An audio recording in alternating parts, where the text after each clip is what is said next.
Good evening, everyone, and I'm so pleased that so many people came out to find out about their candidates.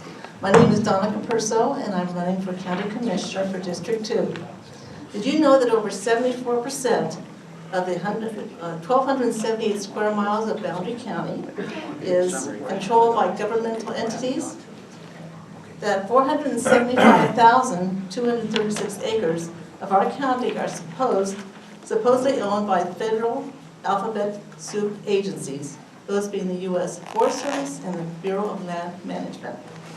That doesn't even take into account the intrusive abuse of the U.S. Fish and Wildlife Service or the Environmental Persecution Agency.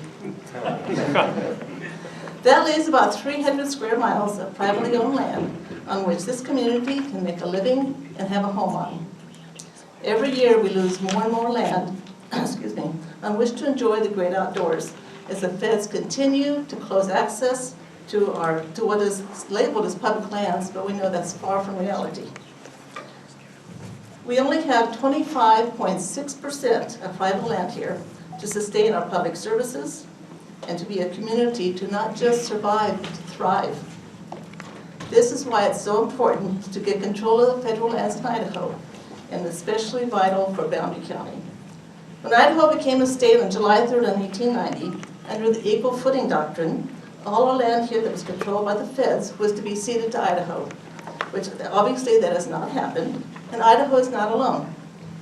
I have joined the Coalition of Western States, also known as COWS, and I have met with Washington State Rep. Matt Shea, who is the chairman of COWS, and along with Washington, Oregon, Arizona, Nevada, Utah, Montana, and New Mexico, we are dedicated to stopping government overreach and abuse, supporting the rule of law, and restoring management of public lands to the states where it constitutionally belongs.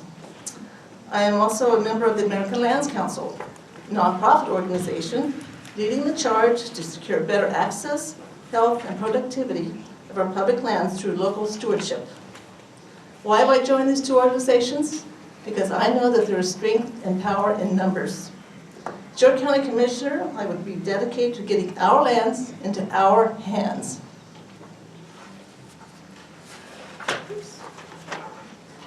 I would like to also start a coalition of counties to work on this goal on a local level, as well take the efforts on many fronts to accomplish this endeavor. The federal government has dumped so-called endangered species into Boundary County, those being the Canadian gray wolves and the grizzlies. The wolverine and Canadian lynx are next. Make no mistake, the only truly endangered species here are we, the people.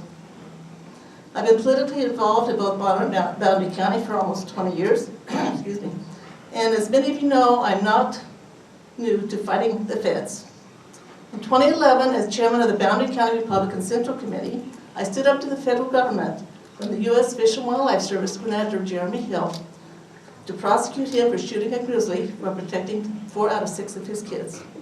The feds backed down. In 2012, I was vocal and stepped up for our county, but pushing back on the U.S. Fish and Wildlife Service and the U.S. Forest Service on the proposed closing of 365,562 acres for 1 to 4 caribou visiting from Canada. I attended the coordination process invoked by the Bonner County Commissioners to address this issue of Priest Lake. I spoke against the federal plan, and as did many others there that were opposed to this plan. Again, the feds backed down, at least for now. I emailed this past December, I became aware of the issue and possibility of Islamic refugees being relocated to Boundary County. It was coming before the commissioners as an agenda item. I emailed my Boundary County contacts and asked them to come to this meeting, and 107 people showed up in the foyer of the courthouse. The meeting was moved to the extension office. Discussion ensued, and the table was tabled until the following Monday. Because of my experience with writing resolutions, Commissioner Pinkerton asked me to write a resolution on the Islamic refugee issue, which I did. I was so proud of the people in this community when 325 people showed up at the fairgrounds for this meeting. Commissioners ratified my resolution with a few minor changes, signed the resolution, and sent it to Governor Otter. I think we made a statement. Allowing Islam into our community will quickly become the death knell of our county. We must remain vigilant, dedicated, and stand strong when it comes to the safety, the welfare, and the very lives of the citizens of this community.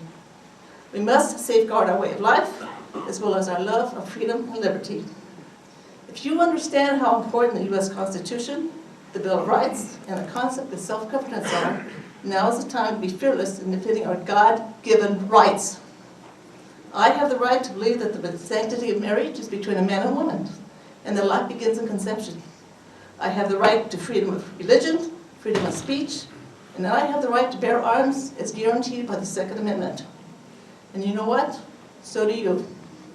Thank you, and God bless our county, our state, and our country. Thank you.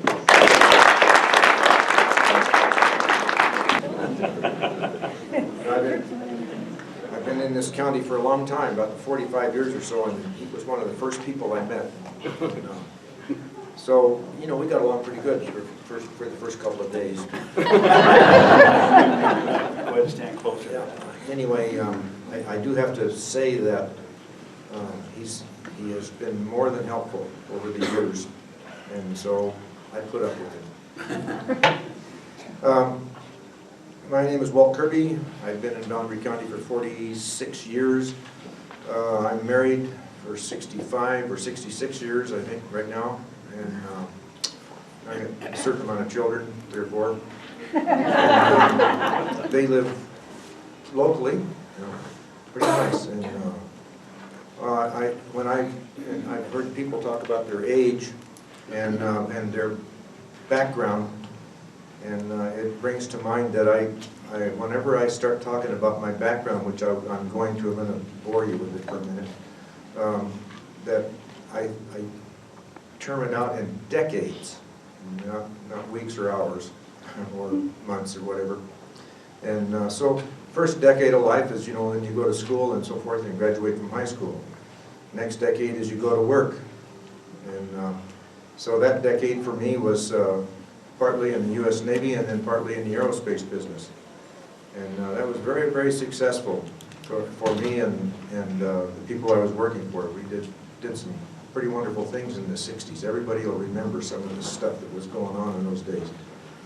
And so at about 1969, the end of that decade, I came here. So here I am. Came here with absolutely nothing. I had a pocket knife and 3 little kids and a hungry dog, and that was about it.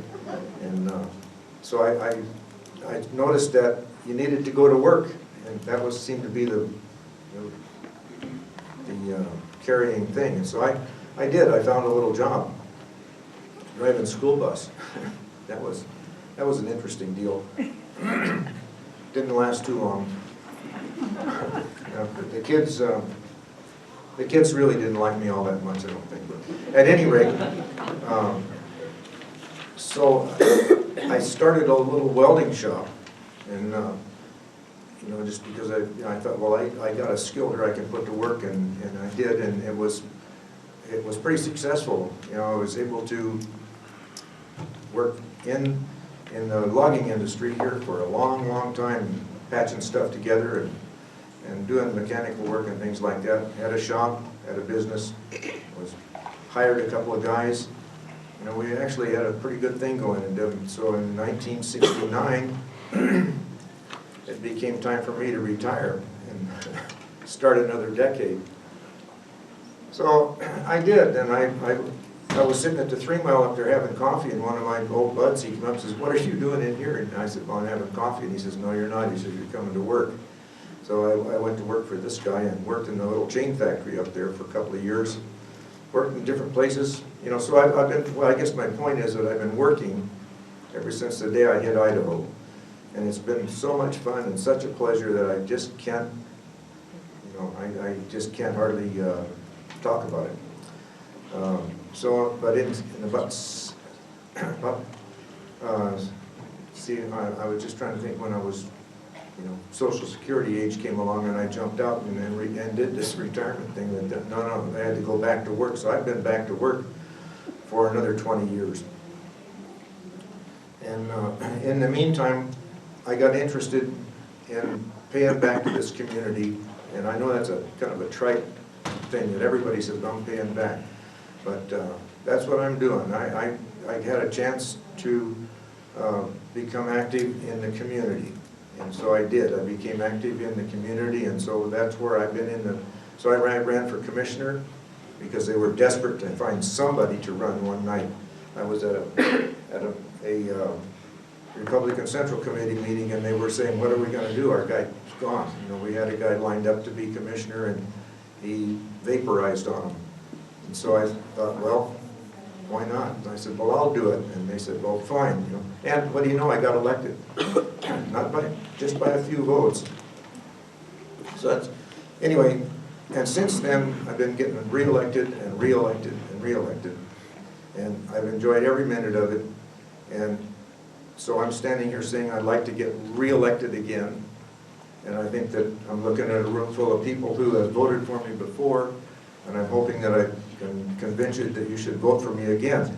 And I'm not making any promises. You know, I don't have any kind of an agenda. When I go to work on Monday mornings, I open up the paperwork to see what we got for the day. That's when we start working on what we have for today. And so that carries on, but I work with a couple other commissioners that are right on it, you know, and together we form a pretty good team. And we've solved a lot of people's problems, individuals I'm talking about that come in with serious problems, serious personal problems.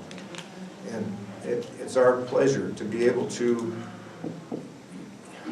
use the so-called power of the Commissioner's office to help these people out. And I'm standing here saying that that's another thing that I take great pride in, is the fact that I'm able to do things for people and help them through their planning and zoning problems and so on, you know, all that comes along.